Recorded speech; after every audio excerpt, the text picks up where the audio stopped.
الحمد للہ رب العالمین والصلاة والسلام علی سید الانبیاء والمرسلین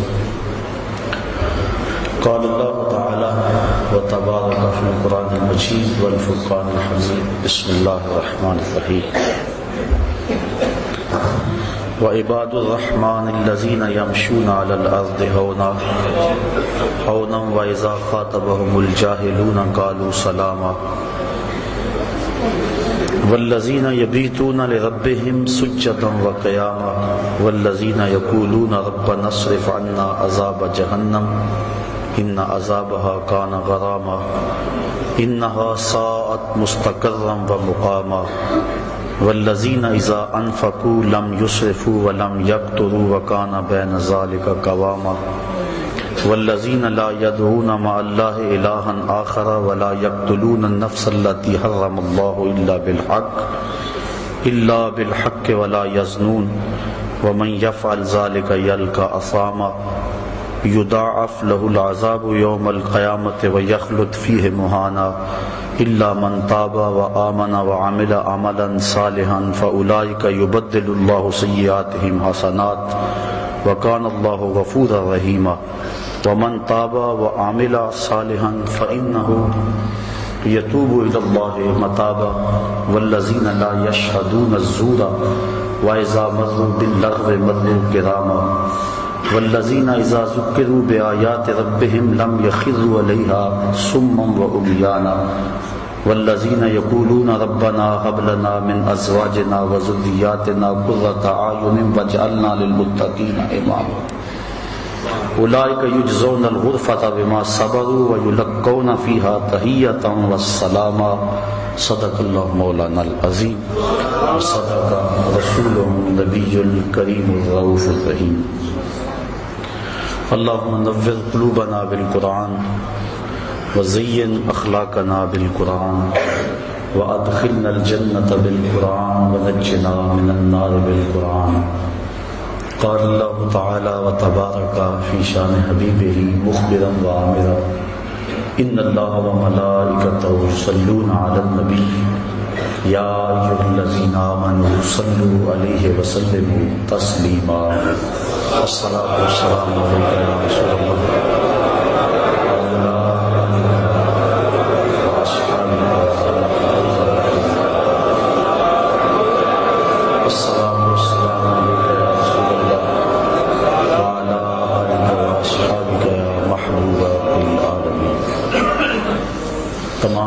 اللہ تعریف و توصیف اللہ جل مجدہ الکریم کی ذات پاک کے لیے جو خالق کائنات بھی ہے اور مالک شش جہات بھی۔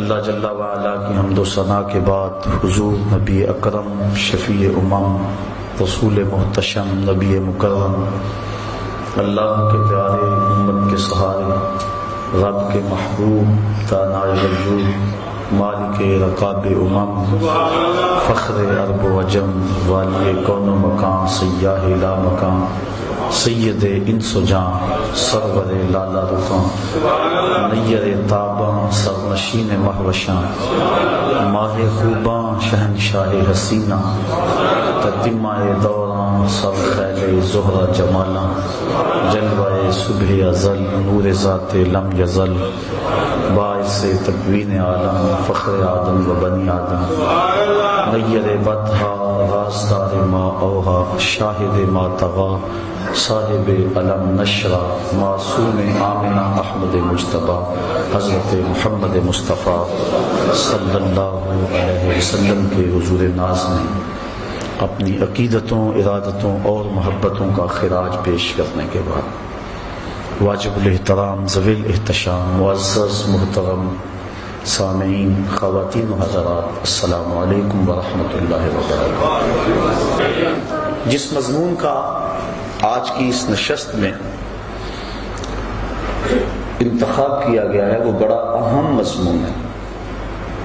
میری اور آپ سب کی ضرورت ہے کہ ہم اللہ کے کسی کامل بندے کی قربت حاصل کریں اور اس کی صحبت میں رہ کے اپنے من کے روگ ختم کریں۔ ہمارے اندر سے بغض، کینے، حسد، نفرتیں، کدورتیں کیا کچھ بھرا ہے، یہ سینے کتنے لبریز اور گندے ہو گئے۔ ان کو مصفہ کریں، ان کی پاکیزگی اور طہارت کا سامان کریں اور اپنے اندر اجالے اور روشنیاں بھر لیں۔ اب اس سچی طلب کے لیے ہم سفر کرتے ہیں، لوگوں کے پاس جاتے ہیں اور کئی جگہوں سے دھوکہ کھاتے ہیں۔ دھوکہ کھانے کی سب سے بڑی اور اہم وجہ ہے کہ ہمیں اللہ کے بندے کی پہچان نہیں ہے۔ ہم نے خود ساختہ کچھ ضابطے مقرر کر رکھے ہیں اور جن کے ذریعے ہم اور جن ضابطوں کے مطابق ہم لوگ تلاش کرتے ہیں، لیکن وہ تو اس راہ کے مسافر ہی نہیں ہوتے، اور ہم پھر بدظن ہو کے بعض بات تو دین سے ہی دور ہٹ جاتے ہیں۔ لیکن اگر طلب سچی ہو تو انسان اس سفر کو پھر بھی جاری رکھتا ہے۔ اللہ کے نام پہ 100 بار بھی دھوکہ کھائے پھر بھی وہ حق کا مسافر رہتا ہے، اور جو سچا مسافر ہو اس کو ایک دن منزل ضرور نصیب ہوتی ہے۔ اس لیے اللہ والے کون ہیں، کن کی چوکھٹ پہ جائیں، اور عباد الرحمن کون ہیں۔ یہاں سورہ فرقان کے اندر بڑی وضاحت کے ساتھ اہل اللہ کی، عباد اللہ کی، عباد الرحمن کی نشانیاں اور صفات بیان فرمائی گئی۔ اللہ کے بندے کی پہچان اور معرفت یہاں ارشاد فرمائی گئی۔ توجہ چاہوں گا، ارشاد ہوا وَعِبَادُ الرَّحْمَنِ الَّذِينَ يَمْشُونَ عَلَى الْأَرْضِ هَوْنًا، اللہ کے بندے زمین پر آہستہ چلتے ہیں، وقار سے چلتے، ان کی چال ڈھال میں وقار ہوتا ہے، غیر مرتب ان کی چال نہیں ہوتی۔ ایک نشان وَإِذَا خَاطَبَهُمُ الْجَاهِلُونَ قَالُوا سَلَامًا، اور جب ان سے جاہل مخاطب ہوتے ہیں تو وہ الجھتے نہیں، بحث میں نہیں پڑتے، اس کو کہتے ہیں بابا سلام ہو۔ سلام میں مفارقت یعنی ترک کرنے کا سلام، کہ تو بیٹا بس جان چھوڑ دے۔ تو وہ بحث جاہلوں سے نہیں کرتے، ان سے جو ہے وہ الجھتے نہیں، بلکہ قالوا سلام، کہتے ہیں کہ بابا تجھے سلام ہو۔ دوسری نشانی بیان فرمائی والذین یبیتون لربہم سجدا وقیاما، اور وہ اللہ کے حضور اپنی راتیں کبھی سجدے میں گزارتے ہیں، کبھی قیام میں گزارتے ہیں۔ ان کی راتیں یوں ہی گزر جاتی ہیں۔ ایک دوسرے مقام پہ فرمایا تتجافی جنوبہم عن المضاجع، ان کی کروٹیں بستروں سے الگ رہتی ہیں، تو وہ راتیں اللہ کی عبادت میں گزارتے ہیں۔ حضرت عبداللہ ابن عباس رضی اللہ تعالی عنہ جو کہ رئیس المفسرین ہیں، فرماتے ہیں جس نے عشاء کے بعد 2 یا 2 سے زیادہ رکعتیں پڑھ لی، اللہ تعالیٰ اس کو رات جاگنے والے کا ثواب عطا فرمائے، اور وہ اس آیت کا مصداق ہوگا جو 2 یا 2 سے زائد رکعتیں رات کو نماز عشاء کے بعد پڑھ لیتا ہے۔ اللہ اکبر۔ اور ایک روایت کے لفظ ہیں کہ جو بندہ عشاء کی نماز جماعت سے پڑھتا ہے اس کو نصف رات تک جاگنے کا ثواب دیا جاتا ہے، اور جو پھر فجر کی نماز جماعت سے پڑھ لیتا ہے اس کو ساری رات جاگنے کا ثواب دیا جاتا ہے۔ اس لیے عشاء کی نماز بھی جماعت سے اور فجر کی نماز بھی جماعت سے، اس کا اہتمام ہونا چاہیے۔ اور اللہ والوں کی ایک نشانی یہ ہے کہ وہ اپنی راتوں کو بیدار رہ کے گزارتے ہیں، خوف و طمع کے اندر اپنی راتوں کو گزارتے ہیں۔ والذین یقولون ربنا اصرف عنا عذاب جہنم، اور وہ کیا کہتے ہیں، اے اللہ ہم سے جہنم کا عذاب پھیر دے۔ راتوں کو عبادت میں گزارنے کے باوجود ان کے خوف اور ان کی خشیت کا عالم یہ ہے کہ پھر بھی عرض کرتے ہیں مالک ہم سے عذاب پھیر دے۔ وہ عبادت کی وجہ سے متکبر اور مغرور نہیں ہو جاتے کہ ہم اتنی عبادت کر رہے ہیں، کہا نہیں، وہ یہ دعا کرتے ہیں والذین یقولون، اور وہ جو عرض کرتے ہیں ربنا اصرف عنا عذاب جہنم، اے اللہ ہم سے عذاب جہنم کو پھیر دے، ہم اس کے سہنے کی سکت نہیں رکھتے، ہمیں یوں ہی معاف کر دے۔ حضرت غوث اعظم شیخ عبد القادر جیلانی رحمۃ اللہ تعالی علیہ اللہ کی بارگاہ میں عرض کرتے ہیں مالک مجھے نابینا اٹھانا قیامت کے دن، تیرے بندوں کے سامنے شرمسار ہوں گا۔ ہیں اعمال ان کے یہ، لیکن خوف اور خشیت کا عالم یہ۔ اللہ اکبر، وہ ڈرتے ہیں۔ حضرت سری سکتی رضی اللہ تعالیٰ عنہ جلیل القدر اولیاء میں سے ہیں۔ حضرت جنید بغدادی کے رشتے میں ماموں بھی لگتے ہیں اور شیخ بھی لگتے ہیں۔ کہتے ہیں میں تو اس بات سے ڈرتا ہوں کل قیامت کے دن اپنے رب کا سامنا کیا کروں گا، کیسے اس کا سامنے کر پاؤں گا۔ ساری دنیا اس بات سے ڈرتی ہے، لیکن شہر اقبال کے باسیوں، اقبال نے اس سے بھی آگے کی بات کہہ دی۔ اقبال کہتا ہے لوگ تو کہتے ہیں کہ یا اللہ حضور کی بارگاہ میں عرض کرتے ہیں کہ اپنی کملی میں مجھے چھپا لیں، میرے عیبوں کو چھپا لیں، قیامت کے دن میرا نامہ اعمال جو ہے وہ جب تلے تو آپ کرم نوازی فرما دیں۔ ساری دنیا یہ کہتی ہے، حضور سے بھی عرض کی جاتی ہے، دکھڑے سنائے جاتے ہیں کہ میرے عیب اپنی چادر رحمت میں چھپا لیں، لیکن اقبال کی فکر دیکھیے، اس نے کہا کہ مالک ساری زمانے کے سامنے چاہے میرے عیب نشر ہو جائیں لیکن حضور کے سامنے نشر ہو۔ تو غنی از ہر دو عالم من فقیر، روز محشر عذر آئے من عظیم، گر تو می بینی حسابم ناگزیر، از نگاہ مصطفیٰ پمنا ہوگی۔ اے اللہ تو غنی ہے اور میں تیرا نیاز مند بندہ، بغیر حساب کے تو مجھے بخش دے تو تجھے کون سا بھار لگتا ہے، لیکن اگر میرا حساب لینا ضروری ہی ہوا تو میری گزارش یہ ہے کہ حضور کے سامنے نہ لینا، مجھے حضور رحمت للعالمین سے شرم آئے گی۔ کیسا عشق ہے اور کیسی محبت ہے جناب رسالت مآب صلی اللہ علیہ وآلہ وسلم سے۔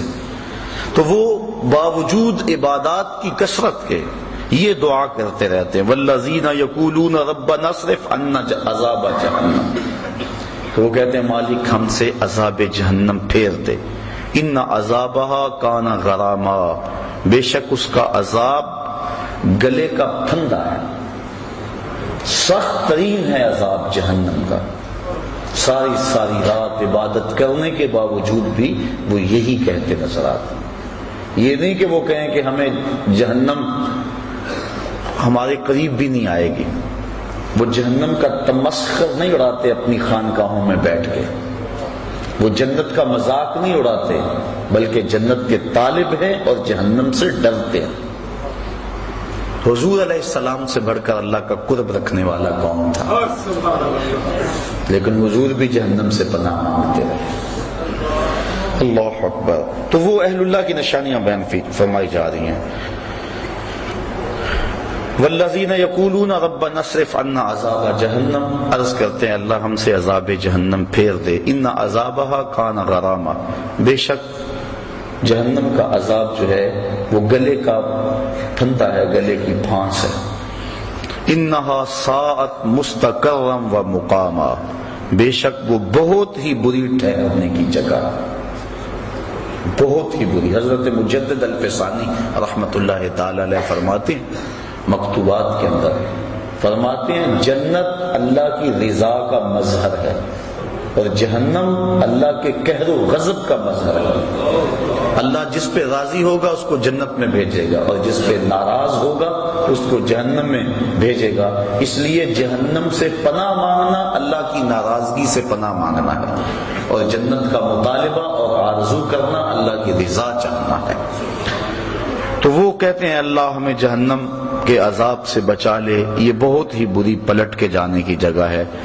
والذین اذا انفقوا لم یسرفوا ولم یقتروا وکان بین ذلک قواما، اور وہ جب خرچ کرتے ہیں تو حد سے نہیں بڑھتے، فضول خرچی نہیں کرتے، ولم یقتروا اور نہ ہی وہ تنگی کرتے ہیں، جہاں ضرورت ہوتی ہے وہاں ہاتھ دباتے بھی نہیں، وہاں کھل کے خرچ کرتے ہیں، اور جہاں وکان بین ذلک قواما، اور یہ دونوں کے درمیان اعتدال کے راستے پر ہے، یعنی بے تحاشا خرچ بھی نہیں کرتے اور بخل بھی نہیں کرتے۔ اتنا خرچ کرنا کہ کنگال ہو جاؤ اور بعد میں قرض چڑھ جائے؟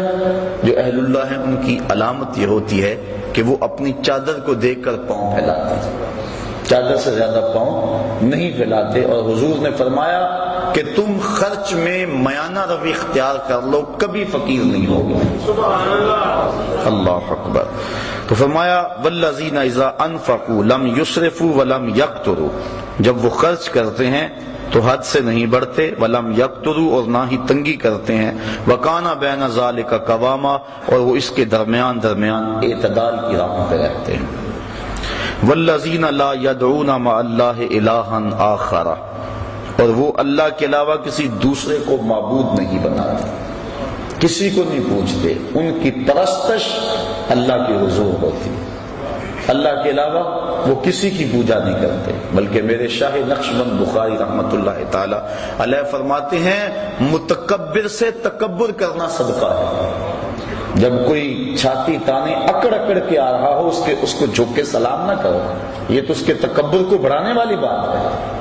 اس لیے وہ زمین پہ اکڑ اکڑ کے چل رہا ہے تو فرمایا اس متکبر سے پہلو تہی کرنا، اکڑنے والے کے ساتھ تکبر کرنا صدقہ کہلاتا ہے. یعنی اللہ کے علاوہ ان کے سینے میں کسی اور کا خوف اور ڈر موجود نہیں ہے. وہ جو نماز میں کہتے ہیں نا وَنَخْلَعُ وَنَتْرُكُ مَن يَفْجُرُكُ، وہ صرف نماز میں نہیں کہتے، ان کا عملی نمونہ بھی ہوتے ہیں. اللہ کے علاوہ کسی کے حضور سر نہیں جھکاتے، چاہے جتنا مرضی بڑا فرعون کیوں نہ ہو، وہ کسی کے سامنے سر نہیں جھکاتے. وَلَا يَقْتُلُونَ النَّفْسَ الَّتِي حَرَّمَ اللَّهُ إِلَّا بِالْحَقِّ، اور جس جان کو اللہ تعالیٰ نے حرام کیا اس کو قتل نہیں کرتے، قاتل نہیں ہوتے. وہ تو بڑے نرم دل ہوتے ہیں، وہ تو شاخ سے پھول بھی توڑے تو ان کا دل دکھتا ہے، کوئی بھی توڑے. وہ تو اس قدر حساس ہوتے ہیں، قتل کے حادثے سے کم تو نہیں. شاخ سے گل کا جدا ہونا، وہ تو اس بات کا بھی احساس رکھتے ہیں، وہ تو کسی کو تکلیف بھی نہیں دیتے، کسی کا حق غصب نہیں کرتے، چاہے کہ کسی کو قتل کر دیں. وَلَا يَقْتُلُونَ النَّفْسَ الَّتِي حَرَّمَ اللَّهُ إِلَّا بِالْحَقِّ، مگر حق کے ساتھ. حق کے ساتھ کیا ہے؟ شادی شدہ زانی کو قتل کیا جائے، قتل کے بدلے میں قتل کیا جائے، یا جو ارتداد کی راہ اختیار کرے باغی ہو اس کو قتل کیا جائے. اس کے علاوہ وہ کسی کو قتل نہیں کرتے. وَلَا يَزْنُونَ، اور وہ زنا نہیں کرتے. نہ ان کی نظر زنا کرتی ہے، نہ ان کی سوچیں زنا کرتی ہیں، نہ ان کے خیال زنا کرتے ہیں، اور نہ ان کے اعضائے بدنیاں زنا کرتے ہیں. وہ پاکیزہ ہوتے ہیں، تبھی تو اللہ کا قرب پاتے ہیں.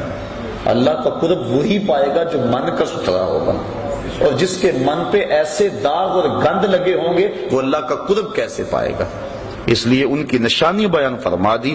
وَلَا يَزْنُونَ، اور وہ زنا نہیں کرتے، اس فعل کبھی میں مرتکب نہیں ہوتے. اور حدیث میں آتا ہے جب زانی زنا کرتا ہے تو اس سے ایمان نکل جاتا ہے. بدترین فعل ہے، اور قرآن مجید نے اس کو کھلی بے حیائی کہا. تو جو اہل اللہ ہیں وہ اس فعل کبھی کے اندر کبھی بھی مبتلا نہیں ہوتے. اور صرف زنائے معروفہ ہی نہیں بلکہ ان کی نظر بھی بچتی. حضرت امام محمد بن حسن الشیبانی امام اعظم ابو حنیفہ کے پاس پڑھنے کے لیے آئے. ابھی عمر چھوٹی تھی اور چہرے پہ داڑھی کا سبزہ نہیں اگا تھا.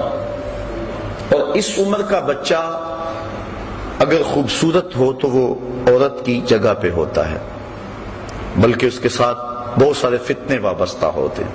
تو امام صاحب نے فرمایا کہ تم ضرور میرے پاس پڑھو لیکن میرے سامنے نہیں بیٹھنا، اس ستون کی اوٹ میں بیٹھو تاکہ تمہارا چہرہ مجھے نظر نہ آئے. اسی لیے امام اعظم ابو حنیفہ اور امام محمد کو طرفین کہتے ہیں کہ طرف میں بیٹھتے تھے. وہ پڑھتے رہے.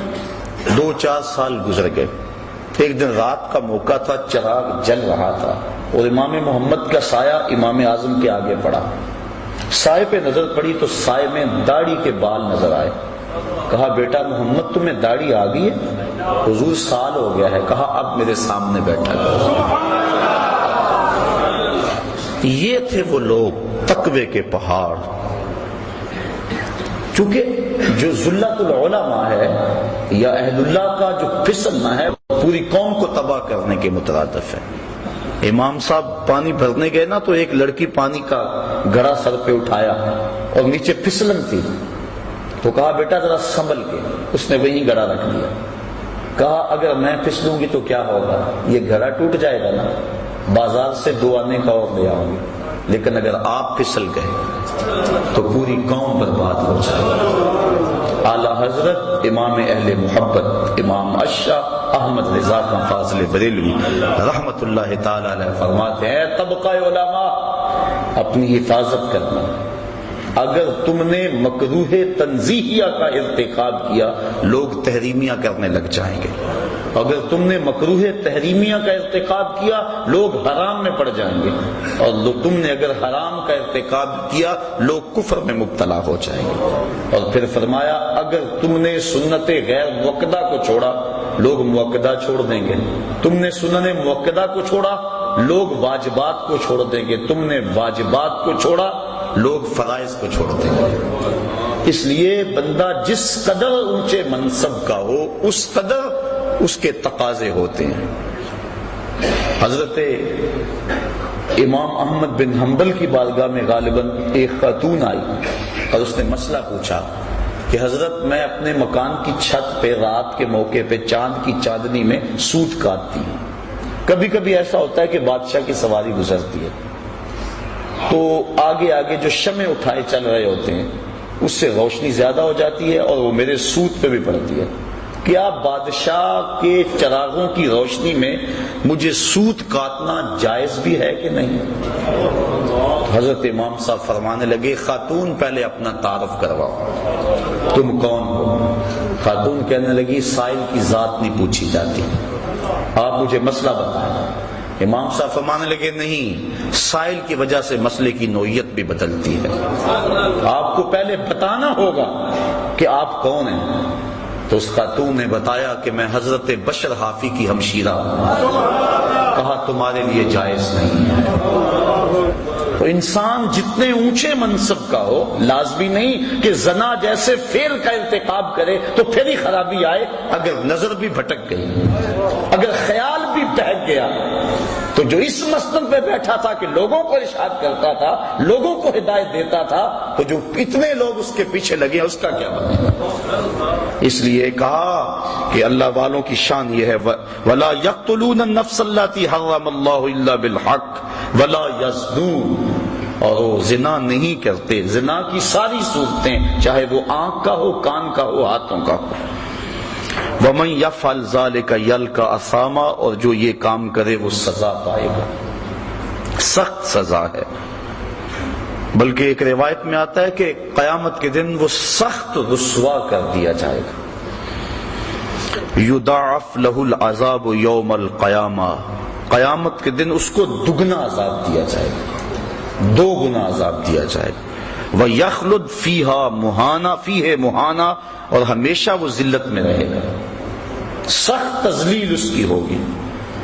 إِلَّا مَنْ تَابَ وَآمَنَ وَعَمِلَ عَمَلًا صَالِحًا، ہاں جو توبہ کرے اور ایمان لے آئے اور اچھے عمل کرے، چونکہ ایمان کے بعد اچھے اعمال توبہ کے شجر کو پانی دیتے ہیں، اگر توبہ کے بعد اچھے اعمال نہ کریں تو وہ بوٹا پھر مرجھا جائے گا۔ بار بار توبہ کی، 2 لفظوں میں توبہ توبہ استغفر اللہ پڑھ لیا، وہ ایسا ہی ہوتا ہے کہ بس کے اندر جا رہے ہیں، سفر کرتے ہیں، آگے ایکسیڈنٹ ہوا ہے، لاشیں بکھری پڑی ہیں، 2 منٹ کے لیے ڈرائیور بھی بند کر لیتا ہے ٹیپ کو، گانے بند کر دیتا ہے، توبہ توبہ ساری بس کرتی ہے، لیکن ابھی آدھا کلومیٹر نہیں گزرتا پھر ٹیپ کا بٹن آن، اور پھر سب وہی لچھن ہوتے ہیں۔ یہ توبہ نہیں ہوتی۔ حقیقت التوبۃ الندم، توبہ کی حقیقت یہ ہے کہ شرمندگی ہو، دوبارہ عزم کر لے کہ یہ گناہ دوبارہ نہیں کروں گا۔ یہ توبہ تو تمسخر ہے، توبہ کی پھر توبہ کی پھر توبہ کر کے توڑ دی، میری اس توبہ پہ توبہ، توبہ توبہ کر اٹھی۔ یہ تو عجیب بات ہے۔ توبہ یہ ہے کہ عزم مصمم کر لے کہ میں اس کے بعد یہ کام نہیں کروں گا۔ اور پھر عمل صالح کر کے توبہ کے لگائے ہوئے پودے کو پانی دے. کہا الا من تاب و آمن و عمل عملا صالحا فاولئک یبدل اللہ سیئاتہم حسنات. اگر کوئی ایسا کر لے اللہ فرماتا ہے ہم نہ تو صرف کہ اس کے گناہوں کو ختم کریں گے بلکہ ان کے گناہوں کو بدل کے نیکیوں میں تبدیل کر دیں گے. وہ جتنا بڑا گناہ گار ہوگا اتنا بڑا نیکوکار ہو جائے گا. اس کے در پہ آ تو جائے. اگر کسی محکمے کے اندر کوئی ایسا کام ہو جائے محکمے کا آفیسر معطل کر دے یا کوئی اور ایسی سزا دے دے تو بعد میں وہ معاف بھی کر دے لیکن ریکارڈ تو خراب ہو جاتا ہے نا. ترقی تو رک جاتی ہے کہ اتنا کچھ اس کے رجسٹر کے اندر اس کی فائل کے اندر لکھ دیا گیا ہے لیکن اللہ تعالیٰ اس فائل کو کتنی عزت دیتا ہے.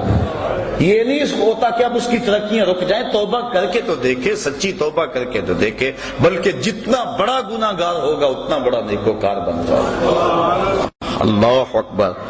فاولئک یبدل اللہ سیئاتہم حسنات. ہم اس کی بدیوں کو نیکیوں میں تبدیل کرتے.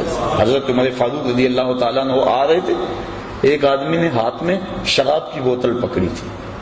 دیکھا کہ اچانک گلی کے موڑ سے عمر فاروق آئے. وہ ڈر گیا, جلدی سے بغل میں چھپا لے اور سچی توبہ کر لی. مالک آج عمر کے قہر سے بچا لے, آج کے بعد میں شراب نہیں پیوں گا.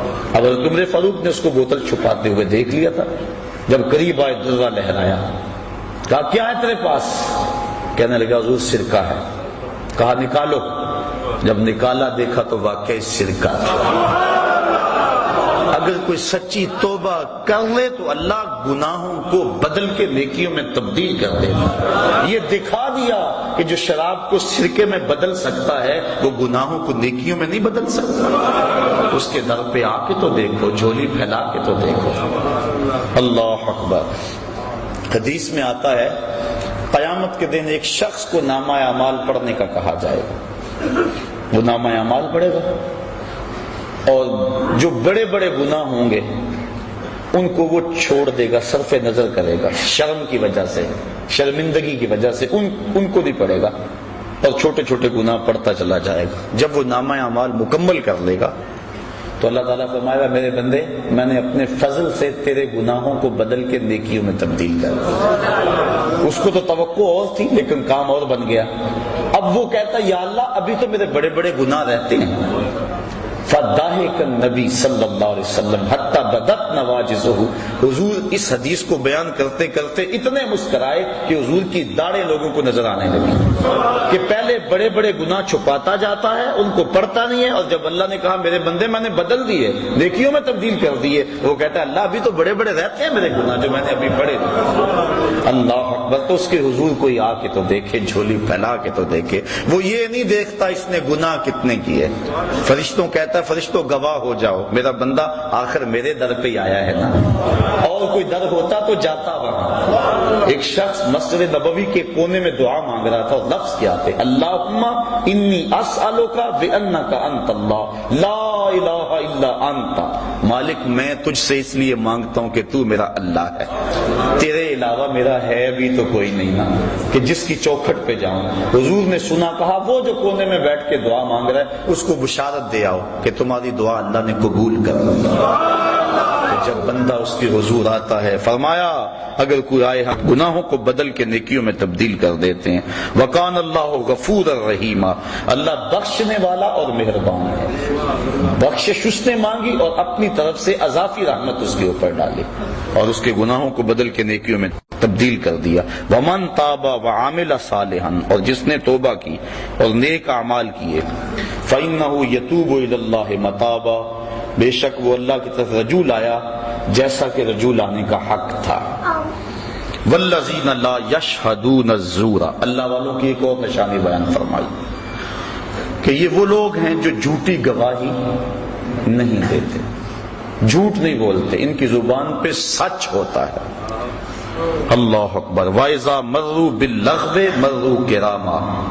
اور جب کسی بیہودہ جگہ سے گزرتے ہیں تو اپنی عزت سنبھال کے گزر جاتے ہیں, کسی بری جگہ پہ ٹھہرتے بھی نہیں. حضور علیہ السلام نے فرمایا تہمت کی جگہوں سے بچو, اپنی آبرو کی حفاظت کرتے ہیں، کسی ایسی جگہ پہ رکتے بھی نہیں۔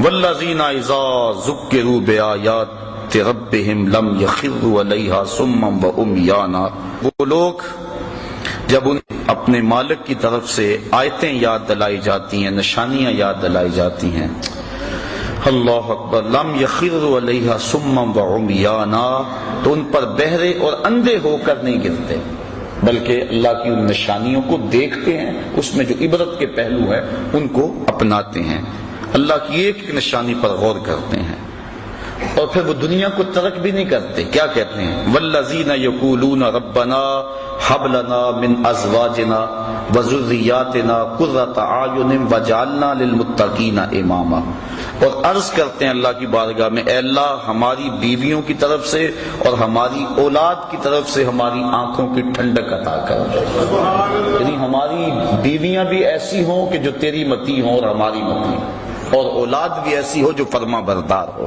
اور ہمیں آنکھوں کی ٹھنڈک ان کی طرف سے نصیب ہو جائے۔ آنکھوں کی ٹھنڈک سے مراد کہ خوشی نصیب ہو۔ علماء نے بیان فرمایا ہے کہ جب غم میں آنسو نکلتے ہیں تو وہ گرم ہوتے ہیں، اور جب خوشی سے آنسو کو خوشخبری سن کے نکلے تو وہ ٹھنڈے ہوتے ہیں۔ اس لیے یہ کہنا قرۃ اعین کا لفظ عرب میں جو رواج ہے، تو اس کا مطلب یہ ہے کہ تجھے خوشیاں ملیں، تجھے غم نہ پہنچے، تو وہ یہ دعا کرتے ہیں، اللہ اولاد کی طرف سے ہمیں ٹھنڈک ہی پہنچے، اولاد کی طرف سے غم نہ ملے، وجعلنا للمتقین اماما، اور ہمیں پرہیزگاروں کا پیشوا بنانا، امام بنانا، نہ صرف کہ ہمیں پرہیزگار بنانا بلکہ ہمیں پرہیزگاروں کا بھی امام بنا دے۔ وہ دعا کرتے ہیں، اولئک یجزون الغرفۃ بما صبروا ویلقون فیہا تحیۃ وسلاما، کہا ان کو جنت کا سب سے اونچا بالا خانہ انعام ملے گا، بدلہ ان کے صبر کا، دنیا پہ صبر کیا، دکھوں پہ، مصیبتوں پہ، عبادات پہ صبر کیا،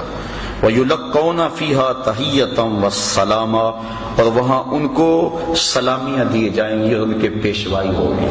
جب جنت میں داخل ہوں گے تو فرشتے ان کو سلام کریں گے کہ تم نے دنیا کے اندر اللہ جل شانہ کی رضا کے لیے اپنی زندگی گزاری، آج ہمارا سلوٹ اور ہمارا سلام قبول کرو۔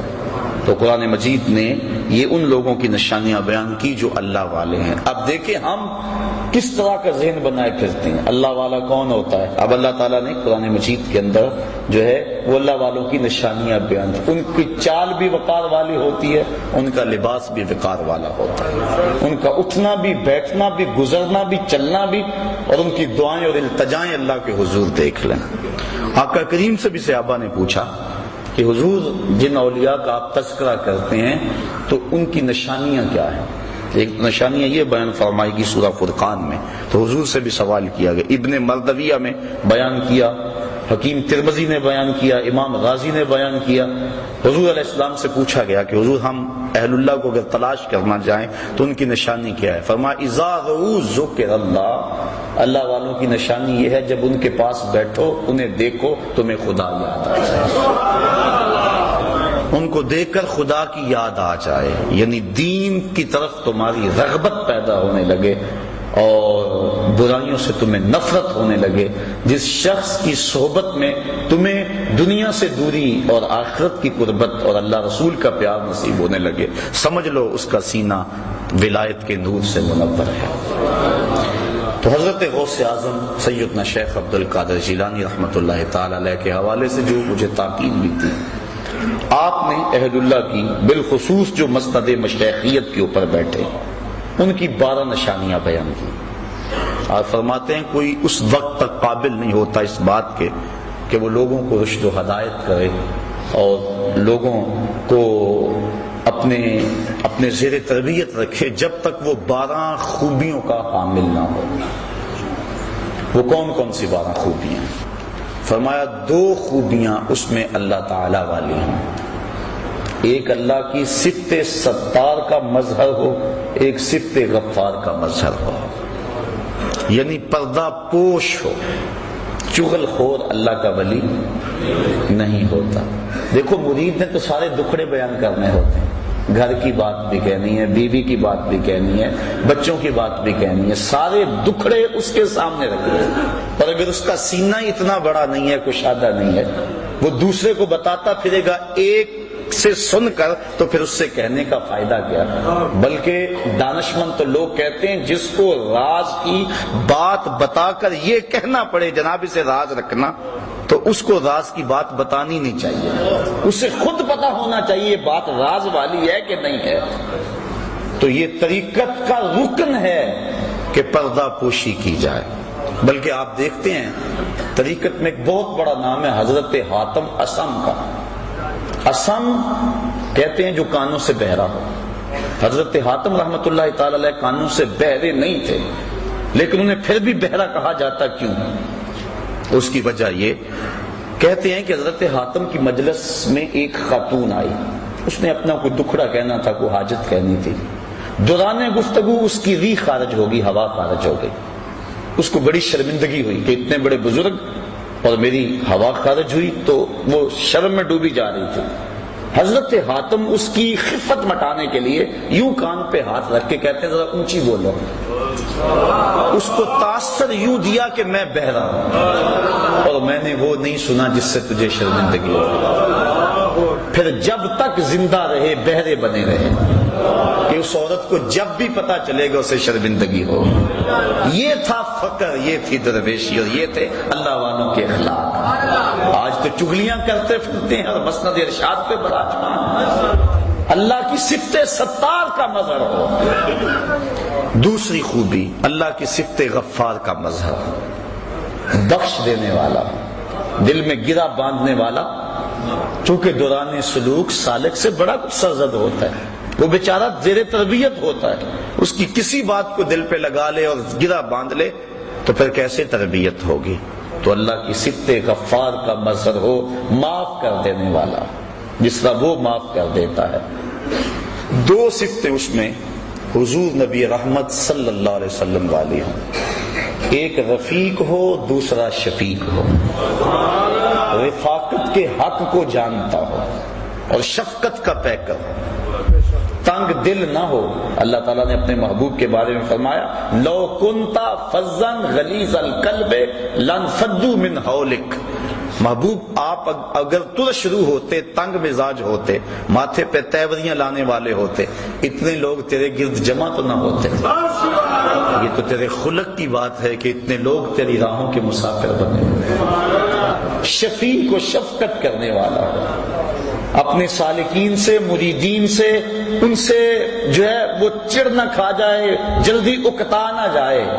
آنے والے تو آتے ہیں اور ان سے دکھڑے سنانے ہوتے ہیں، جلدی جلدی دروازے بند نہ کر لے بلکہ سنیں ان کے دکھڑے۔ آقا کریم صلی اللہ علیہ وسلم تشریف فرما تھے، ایک بڑھی آئی، اس نے حضور کو اشارہ کر کے بلایا۔ آقا کریم دروازے پہ بات سننے کے لیے چلے گئے۔ حضرت عمر فاروق کہتے ہیں ہمیں بڑا عجیب لگا لیکن کہہ کچھ نہ سکے کہ حضور خود گئے۔ کہا کہو کیا کہا؟ کہنا ہے کہا میں نے آپ سے کوئی باتیں کرنی۔ کہا کرو، کہا یہاں نہیں کرنی۔ کہاں کرنی ہے؟ مسجد نبوی سے بات کھلی جگہ تھی، کہا وہاں کرنی۔ آقا کریم وہاں چلے گئے، وہ سنا رہی ہے، حضور سن رہے ہیں۔ 1 گھنٹہ 2 گھنٹے گھنٹے لگ گئے۔ حضرت عمر فاروق کہتے ہیں کہہ کچھ نہیں سکتے تھے کہ حضور سن رہے، لیکن غصہ بڑھا رہا تھا کہ نازک بدن، کڑکتی دھوپ، بے تک کی باتیں۔ جب وہ تھک ہار کے خود جانے لگی تو ہم نے عرض کی بندہ نواز اس عورت کا توازن عقلی ٹھیک نہیں ہے، اور پورے مدینے میں کوئی شخص اس کی بات سننے کو تیار نہیں۔ لوگ اس کو دیکھ کے راستہ بدل لیتے ہیں، جس کے پاس کھڑی ہو جاتی ہے پھر اتنی باتیں اس کے پاس کہ جان نہیں چھوڑتی۔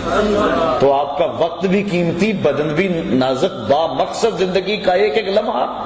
تو آقا کریم صلی اللہ علیہ وسلم نے فرمایا عمر پورے مدینے میں اس بیچاری کی کوئی نہیں سنتا، میں بھی نہ سنتا، ایک تو یوں ہیں میری آسان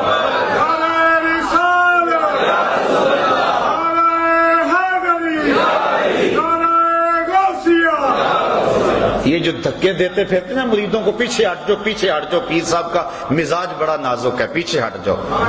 وہ کیسا پیر ہے جو مرید کو کہ دکھڑے بھی نہیں سن سکتا، اس کو دلدار مان لیا جو دل بھر ہی نہیں ہے، اس کو دل دے دیا جو دل کی کیفیت ہی نہیں جانتا۔ فلک نے بخشی ہے ان کو خواجگی جو جانتے نہیں روش بندہ پروری کیا ہے۔ جس کو دل دینا ہے پہلے دیکھو تو صحیح دلدار بھی ہے کہ نہیں، تمہارے دکھڑے بھی نہیں سنتا، حال تو اس نے بعد میں کرنے ہیں، دکھڑے سنے تو صحیح تمہاری ڈھارس تو بندائے۔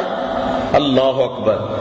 تو شفیق ہو رفیق ہو، کتنی شفقت۔ سنیے حضور ارشاد فرماتے ہیں لو تدخلوا شوقۃ فی رجل احدکم لوجدت علمها، میرے امتی تیرے پاؤں میں کانٹا چبھے نا تو اس کی تکلیف مجھے ہوتی ہے۔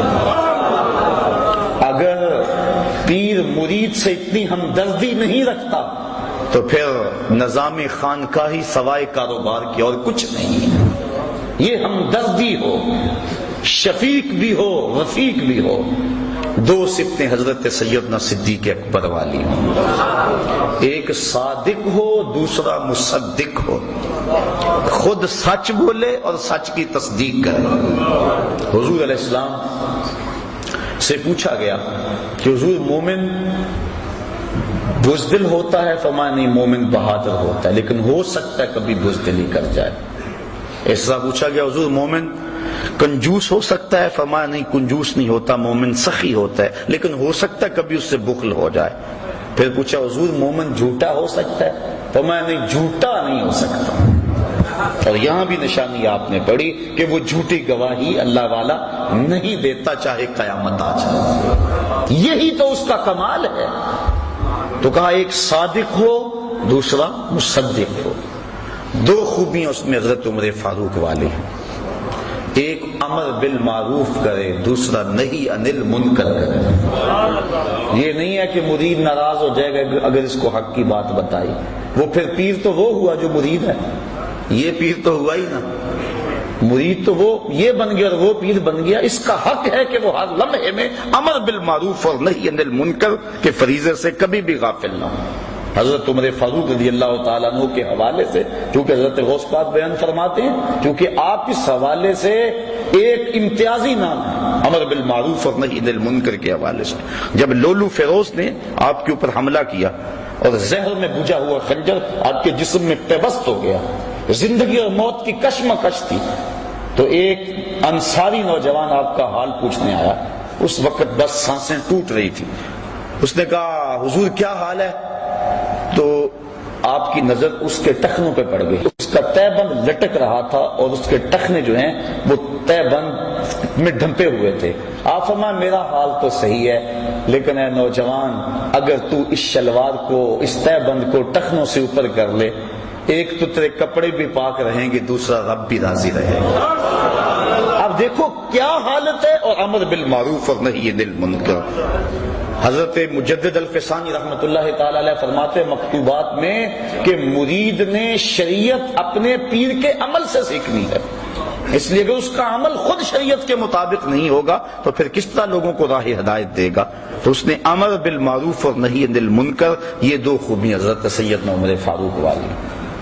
پھر فرمایا دو خوبیاں حضرت عثمان غنی والی، رات کو عبادت کرے صبح اٹھ کے سخاوت کرے، اور وہ صفت بیان ہو چکی، یبیتون لربہم سجدا وقیاما، اللہ کے حضور راتوں کو کبھی سجدے میں گزارتے ہیں کبھی قیام میں گزارتے ہیں، ان کی راتیں یوں ہی گزر جاتی ہیں، اللہ اکبر، بلکہ راتیں مختصر پڑ جاتی ہیں۔ حضرت سیدہ فاطمہ الزہرا رضی اللہ تعالی عنہا ایک دن عرض کرتی ہیں مالک تیری راتیں اتنی چھوٹی ہیں کہ تیری بندی کا ذوق بندگی ہی پورا نہیں ہوتا، ابھی میں سجدے میں سر رکھتی ہوں تو رات ختم ہو جاتی ہے، ایک رات اتنی لمبی کر دے تیری بندی جی بھر کے سجدہ تو کر دے۔ یہ ہیں وہ لوگ۔ تو کہا ایک رات کو عبادت کرنے والا ہو، صبح اٹھ کے سخاوت کرنے والا۔ سخاوت کا صرف تعلق مال سے نہیں ہے، سخاوت بدل است نہ بمال، بزرگی بعقل است نہ بسال، بزرگی عقل سے ہوتی ہے سالوں سے نہیں ہوتی، اور سخاوت دل سے ہوتی ہے مال سے۔ کمینے دل والا اللہ کا ولی وہ تو بانٹنے والا ہوتا ہے، فقیر کا مزاج ہوتا ہے کہ لوگ اس کے در سے خیرات لیتے رہیں، جسم کی قوت بھی حاصل کریں روح کی قوت بھی حاصل کریں۔ بابا بلے شاہ فرماتے نا اٹ کھڑک کے دکڑ وجے تتا ہوئے چلا، آن فقیر کھا کھا جامن راضی ہوئے بلا۔ فقیر کی اس میں خوشی ہوتی ہے کہ کوئی آئے اور اس کی چوکھٹ سے شراب ہوتا رہے۔ کہا دو خوبیاں اس میں حضرت سیدنا علی المرتضی رضی اللہ تعالی عنہ والا، ایک عالم ہو دوسرا بہادر ہو۔ جاہل تو اللہ کا قرب کیسے پائے گا؟ حضرت جنید بغدادی فرماتے ہیں من تزہد بغیر علم فقد مات فی الکفر، جو علم کے بغیر زہد کرتا ہے اس کے کفر میں مرنے کا اندیشہ ہے۔ اسی کا ترجمہ سلطان باؤ علیہ الرحمہ نے کیا، علم باج جو کرے فقیری، کافر مرے دیوانہ۔ وہ غفلت کے اس کے پردے نہیں کھل سکتے، چونکہ علم نور ہے اور انسان کو سب سے پہلا سبق علم کا پڑھایا گیا، سب سے پہلی وحی علم کی نازل ہوئی، اور آقا کریم فرمایا فضل العالم علی العابد کا فضلی علی ادناکم، عالم کی فضیلت تہجد گزار پر ایسے ہے جس طرح تم میں سے ایک عام آدمی پر میری فضیلت ہے۔ کتنی بڑی بات ہے۔ اور ایک حدیث کے لفظ ہیں کہ فضل العالم علی العابد کفضل القمر لیلۃ البدر علی سائر الکواکب، عالم کی فضیلت عابد پر اس طرح ہے جس طرح 14ویں رات کے چمکتے ہوئے چاند کی فضیلت ستاروں پہ ہوتی ہے۔ تو ایک عالم ہو۔ حضرت غوث اعظم سے بھی کسی نے پوچھا کہ حضرت آپ اس مرتبہ قطبیت پہ کیسے پہنچے؟ تو فرمایا درست العلم حتی صرت قطبہ، کہ میں نے علم پڑھا یہاں تک کہ اس درجے پہ فائز البرام ہو گیا۔ اور دوسرا بہادر ہو، بزدل اللہ کا ولی، چونکہ جو توحید کے آغوش میں آباد ہوتا ہے وہ لا خوف علیہم ولا ہم یحزنون کے زمرے میں آ جاتا ہے، تو وہ کمزور اور بزدل کیسے ہو سکتا ہے؟ کلمہ حق کہنے سے وہ کبھی بھی گریز نہیں کرتا، چاہے شہنشاہ وقت بھی سامنے کھڑا ہو۔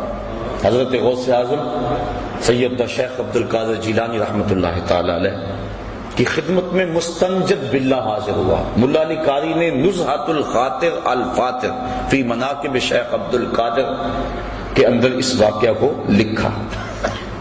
اس نے 2 اشرفیوں کی تھیلیاں بطور ہدیہ بطور نذرانہ پیش کی۔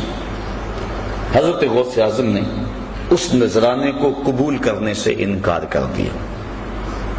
لازمی نہیں ہے کہ ہر مرید کے نذرانے کو قبول بھی کیا جائے، شیخ کی ذمہ داری ہے اس کو جھڑکے، میاں یہ ڈبل شاہ سے تو پیسے نہیں ہو کے آئے، یہ جو نذرانہ مجھے دے رہا ہے یہ کہاں سے آئے، یہ سود کا مال تو نہیں ہے، یہ لوگوں کا غریبوں کا خون تو نہیں نچوڑا ہوا۔ کہا تیرا نذرانہ میں وصول نہیں کروں گا۔ کہا حضور کیوں؟ کہا غریبوں کا خون نچوڑ کے مجھے نذرانہ دینے آ گئے ہو؟ کہا نہیں حضور یہ میرا مال ہے۔ آپ نے اس کے ہاتھ سے تھیلی لی اور اس کو یوں تاؤ دیا، تازہ قطرے ٹپکنے لگے۔ کہا اگر مجھے قرابت رسول کا لحاظ نہ ہو، چونکہ یہ جو عباسی خلافات حضرت عباس بن عبد المطلب رضی اللہ تعالیٰ عنہ کی اولاد سے، اور وہ حضور کے چچا لگتے تھے، اس لیے حضور سے قربت تھی اور یہ ان کی اولاد ہے۔ کہا اگر مجھے قرابت رسول کا لحاظ نہ ہو تو میں اس تھیلی کو نچوڑتا جاؤں، خون نکلتا جائے یہاں تک کہ تیرے محلوں کے دروازوں تک پہنچ جائے۔ اللہ اکبر۔ تو یہ بات سمجھ میں آ گئی کہ یہ نہیں ہر ایک سے نذرانہ قبول کر لے۔ پھر سارے ایسے بھی تو نہیں ہوتے کہ جن سے نذرانہ لیا جائے، کوئی ایسے بھی تو ہوتے ہیں جن کو دیا جائے۔ یہ جو تصوف کے اندر نذرانے کا تصور ہے، میں اس پہ بڑا غور کرتا رہا ہوں کہ یہ کیا ہے، اور میں نے تصوف کی کتب اور بزرگوں کی جو مجھے صحبت نصیب ہوئی اس سے جو میں سمجھا ہوں وہ یہ ہے کہ نذرانے کا تصور جو صوفیاء دیتے ہیں اس کا مطلب یہ ہے کہ جو شیخ ہوتا ہے وہ ایک ماں کی حیثیت ہوتی ہے، اور اس کے کچھ غریب مرید ہوتے ہیں، کچھ امیر ہوتے ہیں، عزت دار ہوتے ہیں جو کسی کے سامنے دکھڑا بیان نہیں کرتے، پیر کو انہوں نے بتایا ہوتا ہے دعا کے رنگ میں کہ میرے لیے دعا کرتے۔ اب تصور نذرانے کا یہ ہے کہ امیروں سے لے اور غریبوں کو دے، یہ نہیں ہے کہ غریبوں سے بھی چھینتا چلا جائے، وہ تو بیچارہ پہلے ہی پریشان ہے۔ حضرت علامہ اقبال علیہ الرحمہ کا بڑا معروف واقعہ ہے کہ آپ جب مکلوڈ روڈ پہ ہوتے تھے تو وہاں ایک پیر صاحب اس دور کے آپ کو ملنے کے لیے آئے۔ ان کا ایک مرید تھا قلعہ گجر سنگھ لاہور میں۔ اس کو جب پتا چلا کہ میرے پیر علامہ صاحب کے مہمان بنے ہوئے ہیں تو وہ سفر کرتا ہوا علامہ صاحب کے پاس پہنچا اور اپنے پیر صاحب سے عرض کی کہ حضور 100 روپیہ قرض ہے۔ اس وقت جو ہے 100 روپیہ بڑی اہمیت کا حامل تھا، اور بیٹی کی شادی بھی مانگ رہے ہیں جن کے ساتھ رشتہ کیا ہوا ہے۔ اور مقروض بھی ہوں، بڑا پریشان ہوں، آپ کا سنا حاضر ہوا، آپ دعا فرما دیں۔ انہوں نے دعا فرما دی، مرید کو اجازت دے دی، وہ جانے لگا، اس نے جیب میں ہاتھ ڈالا، 10 روپے کا نوٹ نکالا اور پیر صاحب کو نظر پیش کی۔ جب نظر پیش کی تو علامہ اقبال زیر لب مسکرا پڑے۔ وہ چلا گیا، پیر صاحب کی نظر بھی بڑی تیز تھی، چونکہ پیر بڑے تیز بھی ہوتے ہیں، تو انہوں نے کہا کہ حضرت یہ عجیب بات تھی، آپ مسکرائے کیوں؟ تو علامہ صاحب فرمانے لگے جناب میں آپ کی دعا کی قبولیت پہ مسکرایا، خوش ہو کے۔ کہا وہ کیسے؟ میری دعا کی قبولیت کیسے ہوگی اسی وقت؟ کہا حضرت جب دعا نہیں کی تھی 100 روپے کا مقروض تھا، اور جب آپ نے دعا کر دی تو 110 کا مقروض ہو گیا۔ وہ بیچارہ تو ضرورت مند ہے اور دکھڑا سنا رہا ہے، بلکہ میں تو کہا کرتا ہوں کہ 2-3 مرتبہ جو آ کے دعا کا کہے اور کہے جناب قرض نہیں اترتا، وظیفہ بتاؤ، کوئی تعویذ لکھ دو، اگر پیر صاحب ثروت ہو تو اسے خود ہی خیال ہونا چاہیے کہ جو بار بار کہہ رہا ہے اس کا مطلب کیا ہے۔ سارے مانگنے والے سائل جو ہیں وہ ایک جیسے تو نہیں ہوتے، ہستی پلکوں کے نیچے غم بھی پلتے ہیں، مگر کون دیکھتا ہے اتنی گہرائی میں۔ حضرت ابو ہریرہ رضی اللہ تعالیٰ عنہ فرماتے ہیں مجھے سخت بھوک لگی اور حد ہوگی بھوک سے، میں آ کے ایک جگہ پہ بیٹھ گیا کہ یہاں سے کوئی گزرے گا اور میری حالت دیکھے گا اور مجھے کھانا دے دے گا، مانگنا تو میں نے ہے نہیں۔ کہ حضرت ابو بکر صدیق گزرے، میں نے ایک آیت کے بارے میں پوچھا، انہوں نے بتا دیا اور چلے گئے۔ میں نے کہا میرا مسئلہ تو حل نہ ہوا۔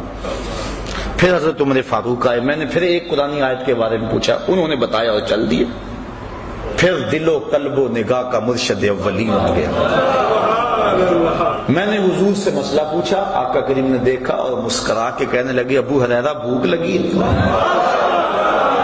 میں نے کہا ہاں حضور مجھے بھوک لگی ہے۔ کہا میرے ساتھ آ جاؤ۔ اللہ اکبر۔ آگے وہ حدیث واقعہ طویل ہے، آپ نے سینکڑوں بار سنا کہ دودھ کا ایک پیالہ تھا، ابو ہریرہ کہتے ہیں کام بن گیا، لیکن کہا جب باقیوں کو بھی بلا لاؤ۔ 70 بندے تھے بیٹھے جو صفہ کے چبوترے پہ تھے، کہا میں بلا کے لے گیا، دل میں تھا کہ اب تو دودھ کا پیالہ گونٹ گونٹ بھی نہیں آئے گا، لیکن جب پہلے نے پیا ختم نہ ہوا میری ڈھارس بند گئی۔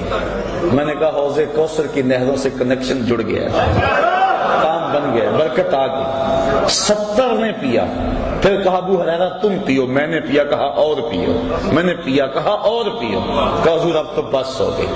پھر حضور نے نوشے جاں کیا۔ میرے استاذ المکرم فرمایا کرتے تھے کہ یہ تو بیان کرتے ہو اور اس بات سے لطف لیتے ہو، اور صحیح لطف والی بات ہے کہ ایک پیالہ 70 کے لیے کافی ہو گیا، لیکن یہ بھی تو دیکھو 70 کا جھوٹا کونین کا سردار پی رہا، 70 آدمیوں کا جھوٹا 2 جہاں کا سردار پی رہا۔ تو بات چل رہی تھی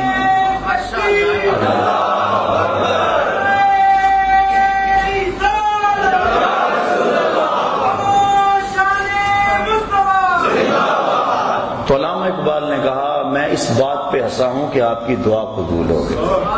تو پھر اس وقت اقبال نے دکھ سے کہا تھا کہ نذرانہ نہیں سود ہے پیران حرم کا، نذرانہ نہیں سود ہے پیران حرم کا، ہر خرقہ سالوس کے اندر ہے مہاجن، ہم کو تو میسر نہیں مٹی کا دیا بھی، گھر پیر کا بجلی کے چراغوں سے ہے روشن۔ کم باذن اللہ جو کہہ سکتے تھے رخصت ہوئے، رہ گئے قبروں پہ مجاور اور گور کن، میراث میں آئی ہے مسند ارشاد ان کو، زاغوں کے تصرف میں عقابوں کا نشیمن، نذرانہ نہیں سود ہے پیران حرم کا، ہر خرقہ سالوس کے اندر ہے مہاجن، شہری ہو دیہاتی ہو مسلمان ہے سادہ، بتوں کی طرح پجتے ہیں کعبے کے برہمن۔ تو پیر تو دکھ درد کا ساجی ہے، وہ تو روح کی غذا دینے والا ہے، وہ مانگت تو نہیں ہے۔ پہلے وہ کہتے ہیں پہلے بزرگوں کی نظر دل پہ ہوتی تھی، اور اب دل کے اوپر جو لگی ہوئی جیب ہے اس پہ ہوتی ہے۔ جو امیر ہوتا ہے، امیر بھی جان رہے ہوتے ہیں کہ یہ ہمارے ساتھ کیا ہو رہا ہے، اس کو اندر لے جایا جاتا ہے اور حجرے خاص میں بٹھایا جاتا ہے، اور جو غریب ہوتا ہے اس کو کہتے ہیں تو اس درخت کے پاس بیٹھ جا اور 1.25 مرتبہ یا حیو یا قیوم پڑھ، اور وہ کہتا ہے مجھے حضرت صاحب نے وظیفہ بتایا میں اس لیے یہاں بیٹھا ہوا ہوں، وہ تو تجھے اپنے سے جو پیچھے ہٹا رہے ہیں۔ تو یہ کیا ہو گیا ہے؟ یہ دکھڑے ہیں، یہ تمسخر نہیں کر رہا میں، یا جو ہے وہ محض آپ کو خوش کرنے کے لیے نہیں، یا کسی مخصوص شخص کے اوپر کوئی تنقید نہیں ہے۔ اس وقت ہمارا رویہ ہے قوم کا، اور ہم لوگ ہیں کہ دن رات ایسے لوگوں سے لٹتے ہیں، نگہباں بن کے جو اہل چمن کی آبرو لوٹے۔ چمن والو عقیدت چھوڑ دو ایسے نگہباں، آؤ ان لوگوں کو تلاش کریں، جہاں قدم رکھتے ہیں وہاں اللہ کی رحمتوں کا نزول ہوتا ہے۔ ان لوگوں کو تلاش کریں جن کی زندگیاں لوگوں کے لیے ہدایت کا سبب ہیں، اور جن کی زندگی کا ایک ایک لمحہ یاد خدا سے منور اور معطر ہے۔ ایسا نہیں ہے کہ ایسے لوگ ہیں نہیں۔ بعض تو کہتے ہیں میں تو ڈھونڈتا رہا، مجھے تو ملا ہی کوئی نہیں، پتہ نہیں تو نے کہاں سے ڈھونڈا ہے۔ اللہ اکبر، بستے ہیں یہاں کچھ ایسے پراگندہ تباہ لوگ بھی، افسوس کہ تمہیں میر سے صحبت نہیں رہی۔ جن سے مل کر زندگی سے عشق ہو جائے وہ لوگ آپ نے شاید نہ دیکھے ہوں، مگر ایسے بھی ہیں۔ ہم نے کپڑا لینا ہو تو ہمیں پتہ ہے فلاں دکان سے صحیح ملتا ہے، سارا شہر چھوڑ کے وہاں جاتے ہیں کہ نہیں؟ تو یہ بھی روح کی غذا ہے، یہ بھی ڈھونڈو، گلی گلی موجود ہیں، گھر گھر جو ہے وہ چراغ چل رہے ہیں۔ حضور کی امت اولیاء سے کبھی بھی خالی نہیں ہوگی، تا آنکہ خاتم الاولیاء امام مہدی تشریف لائیں۔ لیکن ان حقیقی لوگوں تک پہنچنے کے لیے ہمیں اس معیار کو سمجھنا ہوگا جو قرآن و حدیث اور ولیوں کے امام حضرت غوث اعظم کی تعلیمات کے حوالے سے میں نے آپ کے سامنے رکھ دیا۔ اللہ تعالیٰ مجھے آپ کو اپنی راہوں کا مسافر رکھے۔ تیسرا سال درس قرآن کا مکمل ہونے پہ اور چوتھا سال درس قرآن کا شروع ہونے پہ میں آپ کو مبارکباد پیش کرتا ہوں۔ پچھلے درس قرآن کا موضوع جو ہے وہ حضور کی اطاعت کے حوالے سے تھا، اور یہاں بھی اور مختلف جتنے بھی شہر تھے تقریباً میں نے اسی موضوع پہ جو ہے وہ درس قرآن میلاد کا موسم بھی تھا پیش کیا۔ مجھے اطلاعات مختلف شہروں سے ملی ہیں کہ کتنے لوگ ہیں کہ جن کے چہروں پہ حضور کی سنت کا نور سج گیا۔ میں تو آپ میں سے بھی یہاں بھی کچھ لوگ موجود ہیں، میں ان کو مبارکباد بصمی میں قلب دیتا ہوں۔ میں سمجھتا ہوں یہ ہے کامیابی، ورنہ کبھی کبھی میں سوچتا ہوں کہ یہ میں چکر ہی لگاتا رہتا ہوں، کبھی ادھر کبھی ادھر، سارا دن مالک اس کا کوئی فائدہ بھی ہے۔ لیکن جب کتنے لوگوں کو گناہوں سے توبہ کرتے دیکھتے ہیں، اندر بدلتا دیکھتے ہیں، اور گھروں کے ماحول تبدیل ہوتے ہوئے دیکھتے ہیں اور سنتے ہیں اور پیغام پہنچتا ہے، آپ جانیں اصل کمائی یہ ہے۔ نہ تو ہم نوٹ کے لیے آتے ہیں نہ ووٹ کے لیے آتے ہیں، بس مقصد یہ ہے کہ کسی کے دل میں کوئی بات اتر جائے، اور جب کسی کے دل میں کوئی بات اترتی ہوئی محسوس کرتے ہیں تو پھر پیشانی سجدے میں جھک جاتی ہے۔ اللہ مجھے آپ کو اپنی رحمتوں کی پناہ میں رکھے۔